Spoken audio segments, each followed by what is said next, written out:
Kematian sebaik-baiknya nasihat. Kita semua membutuhkan nasihat, jelas. Bagaimana tidak? Bahkan agama kita, Nabi bersabda, ad-dinu an-nasihah. Agama adalah nasihat. Maka merupakan kesombongan orang yang tidak menerima nasihat. Kita semua butuh nasihat. Dan konsep agama kita adalah watawassaw bil haqqi. Yang namanya watawassaw itu silahnya lil musyarakah baina tsnain.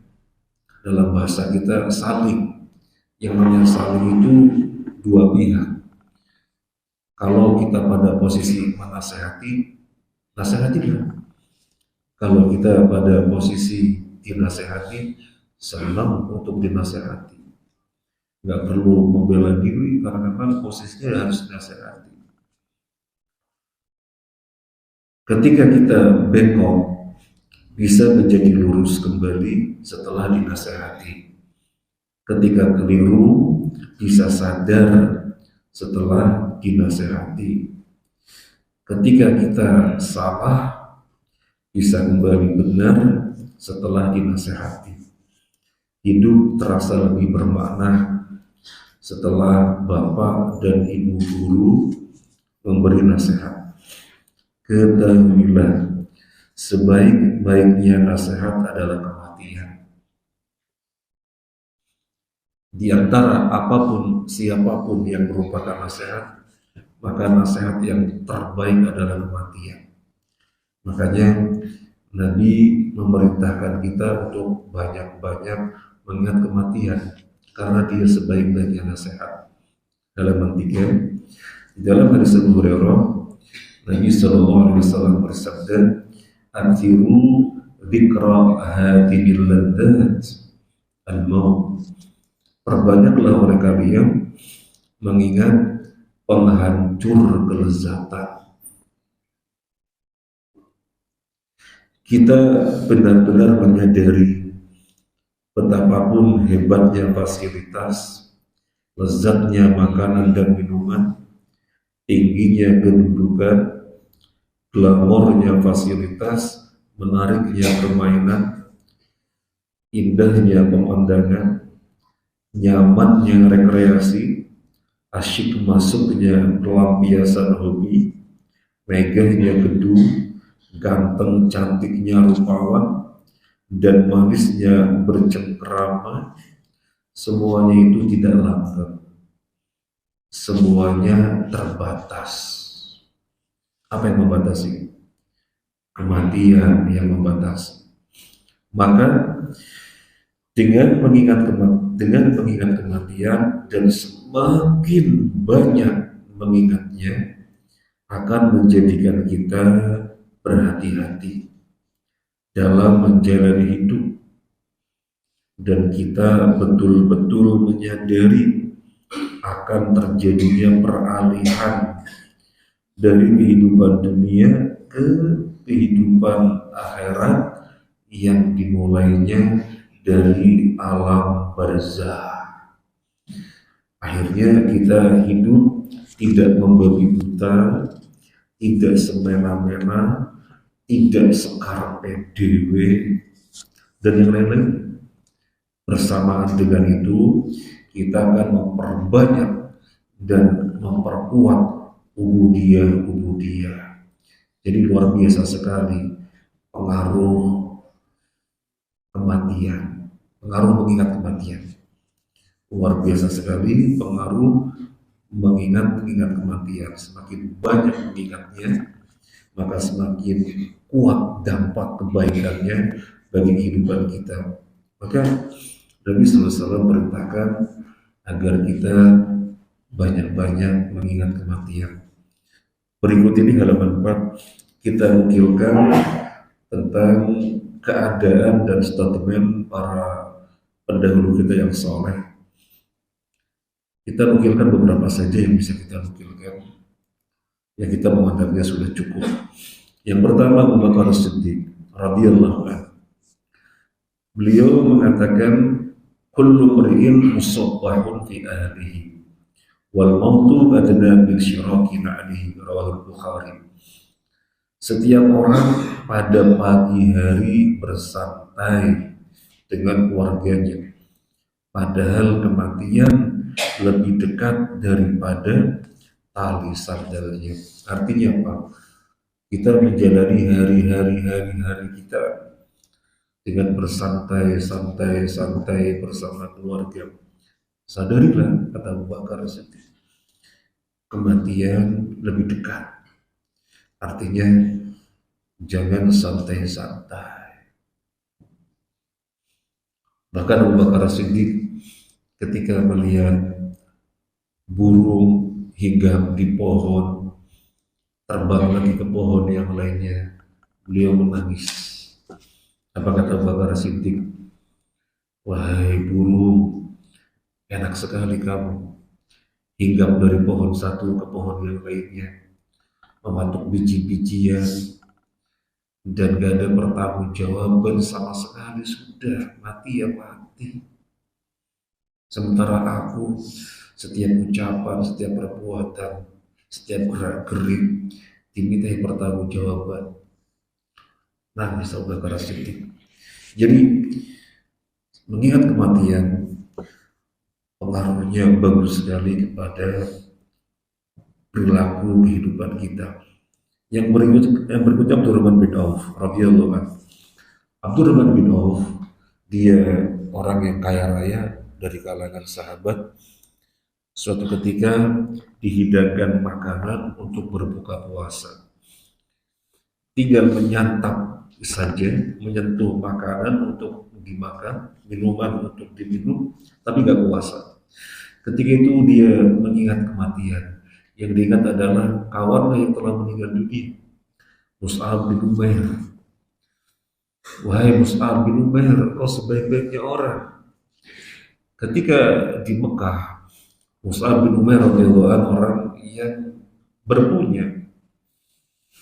Parfumnya terasa sekali kalau dia lewat, menyengat, aromanya sangat kuat karena orang berada. Pakaiannya dan yang lainnya. Begitu hijrah ke Madinah jadi orang miskin. Engkau sebaik-baiknya orang. Tapi ketika engkau meninggal dunia, kain yang dijadikan kafan bagimu, kalau ditutupkan pada kepalanya, kakinya kelihatan. Kalau ditutupkan pada kaki, kepalanya kelihatan. Akhirnya Nabi memutuskan tutupkan pada kepalanya, kakinya yang kelihatan, ditutup dengan rumputan idkhir. Wahai Hamzah, engkau sebaik-baiknya orang, engkau telah meninggal dunia. Sementara aku, ya Allah, engkau telah berikan kelapangan untukku. Saya khawatir engkau membalas kebaikan untukku di dunia ini, sementara aku tidak mendapatkan di akhirat nanti. Nangis, gak kuasa menyentuh makanan ketika mengingat kematian.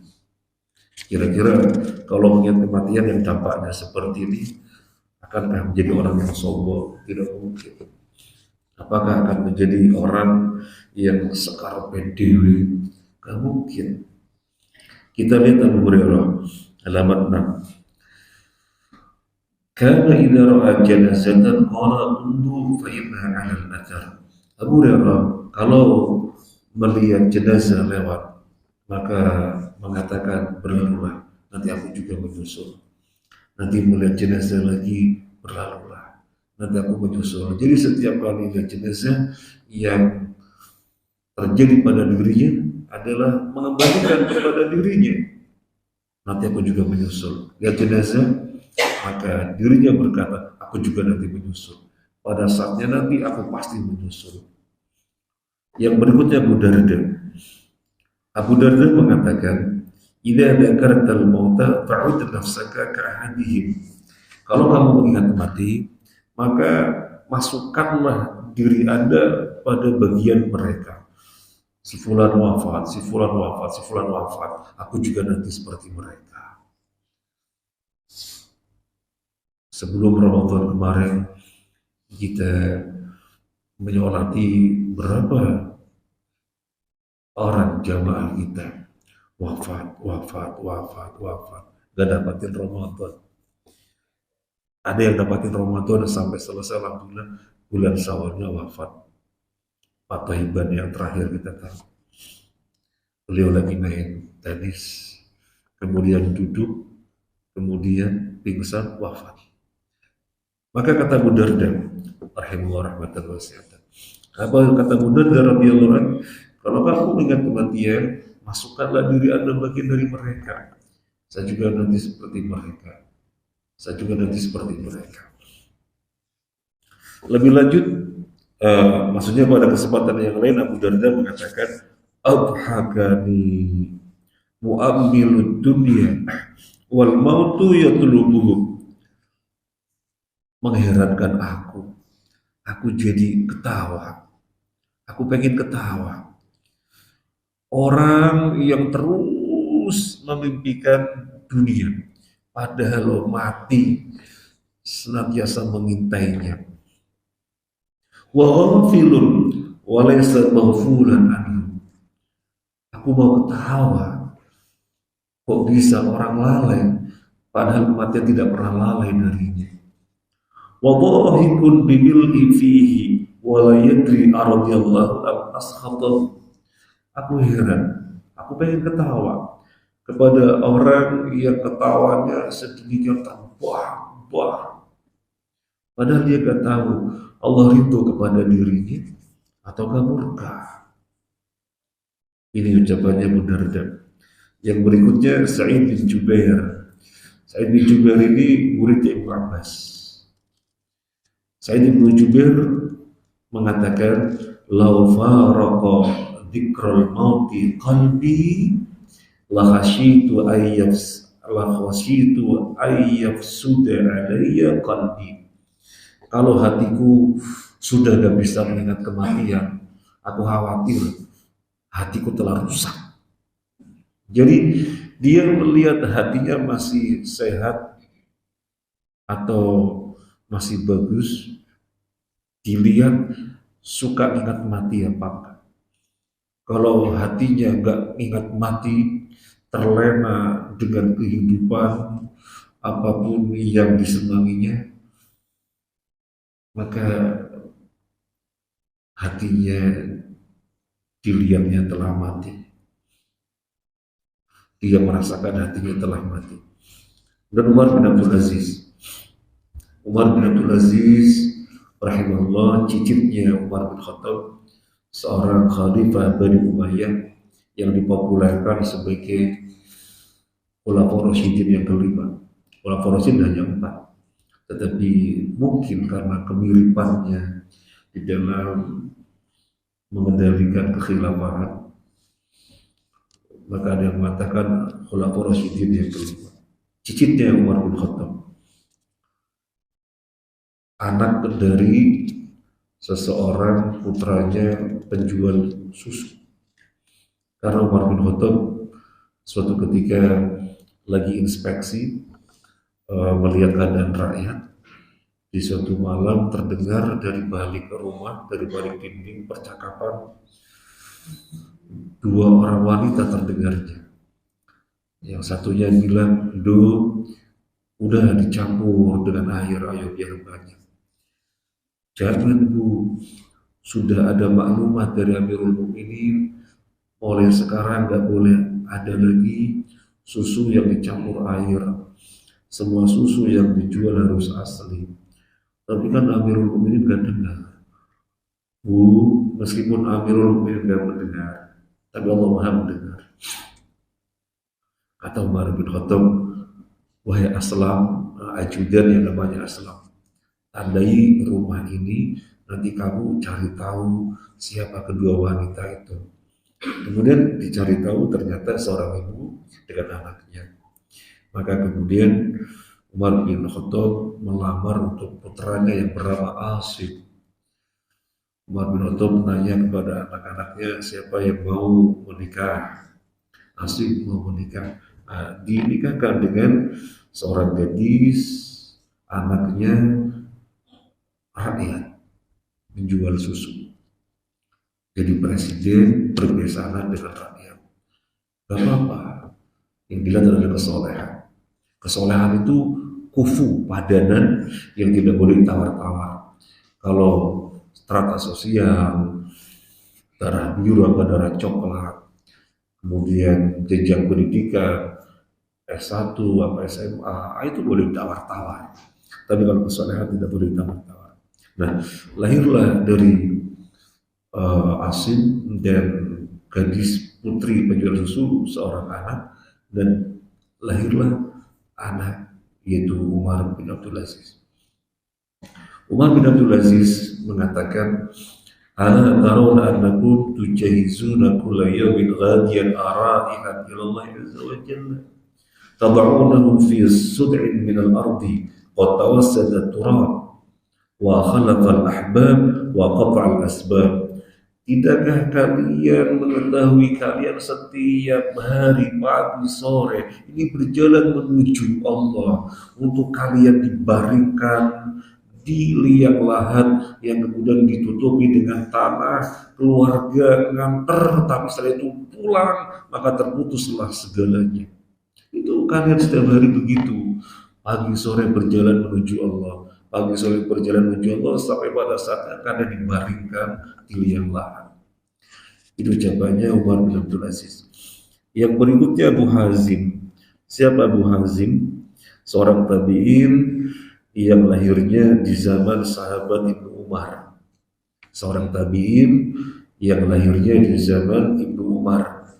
Dia berkata, "Unzur kulla amalin karital mauta li ajlihi fatrukhu wa la yadurruka mata minta."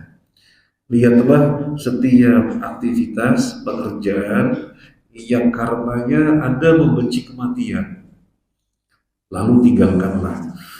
Niscaya tidak akan memudaratkan Anda kapanpun Anda mati. Kalian beraktivitas, kalian mengambil kesibukan, tetapi aktivitas kesibukan pekerjaan yang kalian larut di dalamnya ini menjadikan kematian kayak jauh,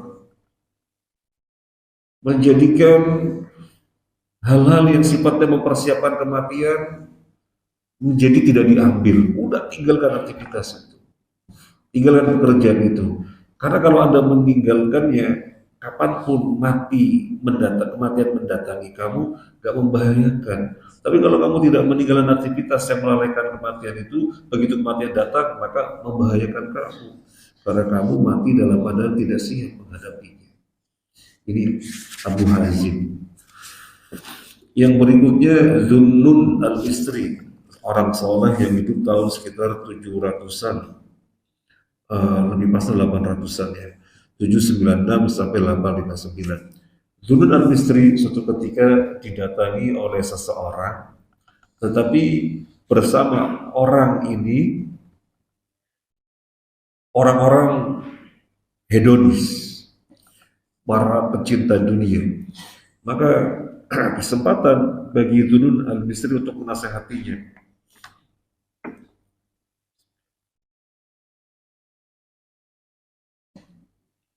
Kesempatan untuk menasehatinya. Tawassadu al-mauta idza nimtum. Kalau kalian mau tidur, berbantallah kematian.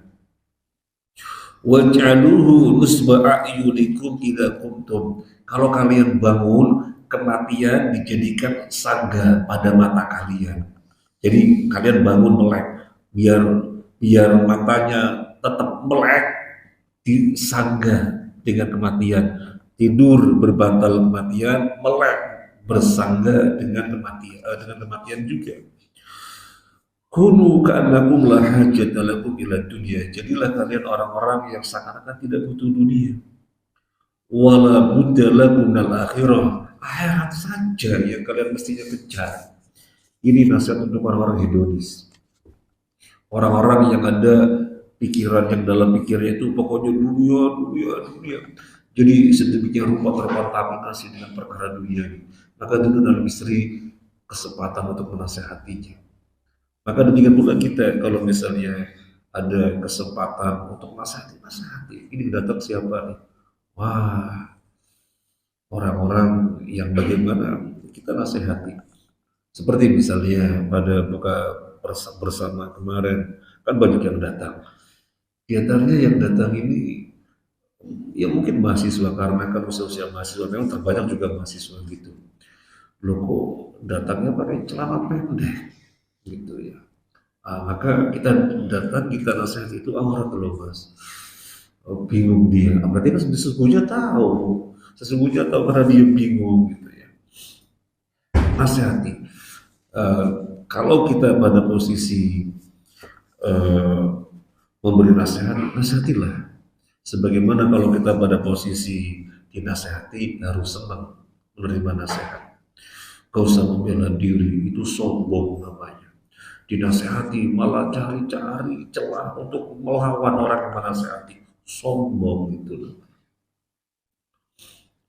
Yang berikutnya Daud At-Ta'i. Daud At-Ta'i ini muridnya Imam Abu Hanifah. Muridnya Imam Abu Hanifah. Imam Abu Hanifah itu tabi'in apa bukan? Imam Abu Hanifah madhabnya Hanafi. Tabi'in apa bukan? Zamannya zaman tabi'in.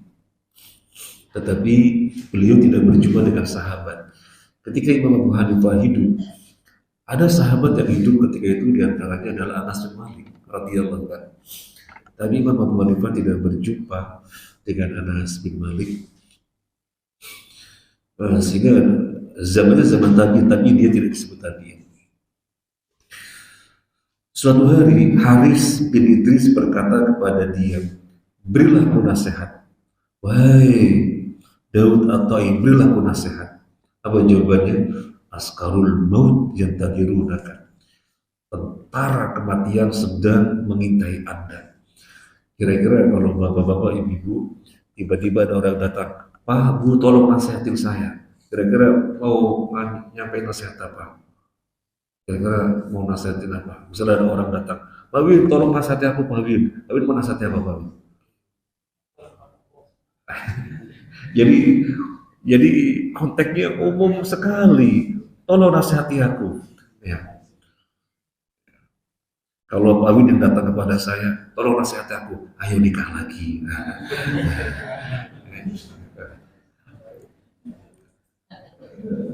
Jadi Daud At-Ta'i didatangi seseorang yang minta nasihat, tolong nasihati aku. Askarul maut yantadirunaka. Tentara kematian tengah mengintai Anda. Memang malaikat pencabut nyawa itu berapa? Kau mengatakan tentara kematian. Kan banyak. Ya memang yang mencabut nyawa kan malakul maut. Tapi kan malakul maut ketika mencabut nyawa kan ada timnya. Banyak malaikat. Allah berfirman, innal ladzina qalu rabbunallahu tsumma istaqamu tatanazzalu 'alaihimul malaikatu alla takhafu wa la tahzanu wabshiru bil jannati allati kuntum tu'adun. Nahnu awliya'ukum fil hayatid dunya wa fil akhirah wa lakum fiha ma tashtahi anfusukum wa lakum fiha ma tad'un. Jadi banyak malaikat yang mau mencabut nyawa malakul maut, tapi sebelum malakul maut turun, ilmunya sudah turun duluan. Orang-orang yang mengatakan Tuhan kami adalah Allah, kemudian mengistiqomai apa yang telah diucapkannya itu, mengistiqomai apa yang merupakan konsekuensi dari yang diikrarkannya itu. Maka ketika akan meninggal dunia, para malaikat turun. Untuk apa? Memberi kabar gembira. Allah takhafu wa la tahzanu. Jangan takut, jangan bersedih. Wabshiru bil jannati allati kuntum tu'adun. Bergembiralah kalian dengan surga yang telah dijanjikan untuk kalian. Jadi ini Daud At-Ta'i. Nasihatilah aku. Askarul maut yang tadirunaka. Tentara kematian tengah mengintai Anda. Pada saatnya nanti menangkap Anda. Matilah Anda.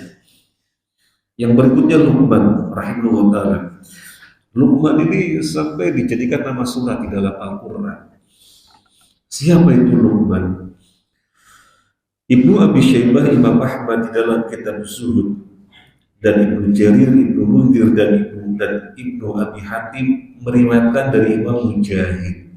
Jadi ini penjelasan Imam Mujahid. Siapa itu Luqman? Sekarang Imam Mujahid itu siapa? Imam Mujahid itu murid Ibnu Abbas radhiyallahu anhu. Imam Mujahid belajar tafsir kepada Ibnu Abbas 3 kali khatam. Dan belajar tafsir per ayat. Alhamdulillahirabbil alamin, Ibnu Abbas menjelaskan. Ar-Rahman Ar-Rahim, Ibnu Abbas menjelaskan. Maliki yaumiddin per ayat. Sampai selesai 6.200 sekian ayat khatam. Itu khatam pertama. Dan khatam yang kedua juga begitu. Per ayat. Diikuti sampai selesai. Khatam kedua sampai khatam yang ketiga. Imam Mujahid. Makanya kalau kita baca Ibnu Katsir, At-Tabari, Al-Qurtubi, Qaulal Mujahid, banyak sekali karena memang beliau mufassir, muridnya Ibnu Abbas. Imam Mujahid menjelaskan Luqman itu seorang budak Habasyah berbibir tebal, telapak kakinya tebal, jadi orang negro begitu. Ia menjadi qadhi untuk Bani Israel. Dia menasihati anaknya. Ya bunayya amrun la tadri mata yalqaka. Ista'idda lahu qabla an yafja'aka. Wahai anakku, ada perkara yang kamu tidak tahu kapan dia akan menemuimu. Maka bersiap-siaplah kalau dia mendatangimu secara tiba-tiba. Kira-kira apa? Yang kematian. Ada perkara yang kamu tidak tahu kapan dia menemuimu. Maka bersiap-siaplah untuk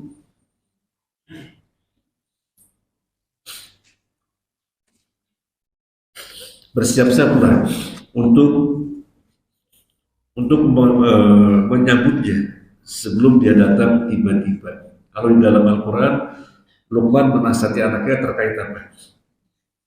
Jangan berbuat syirik, apalagi berbakti kepada orang tua. Kalau orang tua memerintahkan kepada kemungkaran, tetap jangan diikuti, tetapi tetap berbuat bakti. Itu dalam Al-Quran. Nah, di sini kita nukilkan Luqman juga menasihati anaknya terkait dengan kematian. Ini kita nukil. Yang berikutnya Hasan al-Basri. Siapa Hasan al-Basri? Karena sering kita baca Hasan al-Basri, Hasan al-Basri, maka kita tuliskan di sini sedikit uraian tentang beliau. Hasan al-Basri adalah seorang tabi'in yang hidup di tengah-tengah para pembesar sahabat seperti Utsman bin Affan dan Thalhah bin Ubaidillah. Jadi bersama mereka lah Hasan al-Basri hidup. Beliau menjadi ulamanya tabi'in. Suatu hari ada sekelompok orang tua dan anak-anak muda bermajelis kepada beliau. Maka beliau menoleh kepada orang-orang tua, bapak-bapak sepuh, tanaman kalau sudah matang diapain? Dipanen. Anak-anak muda, tanaman itu apa pasti sampai matang? Enggak. Ya ada kalanya mati di tengah jalan kena hama. Artinya beliau mengingatkan kepada para jamaah, sudah tua mau apa lagi? Karena tahapan berikutnya pasti mati. Ya anak-anak muda jangan lalai.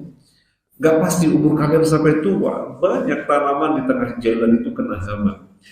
Kemudian beliau nangis, setelah menasihati itu nangis dengan membaca ayat wa yadribullahu al-amthala lin-nasi la'allahum yatadhakkarun, surat Ibrahim ayat 25. Allah memberikan perumpamaan kepada manusia agar mereka berpikir. Lihat tanaman kalau sudah tua, ya nggak ada tahapan berikutnya kecuali panen, sudah mati selesai. Tetapi juga ada tanaman-tanaman belum tua, belum matang, sudah mati tengah jalan kena hama. Itu perumpamaan dari Allah. Jadi Hasan al Basri langsung niat ayat. Wa yadribullahu al-amthala lin-nasi la'allahum yatadhakkarun. Allah memberikan perumpamaan bagi kita agar kita itu mikir. Dikaitkan dengan kematian oleh Hasan al Basri. Demikianlah para pendahulu kita tentang ucapan dan sikap di hadapan kematian.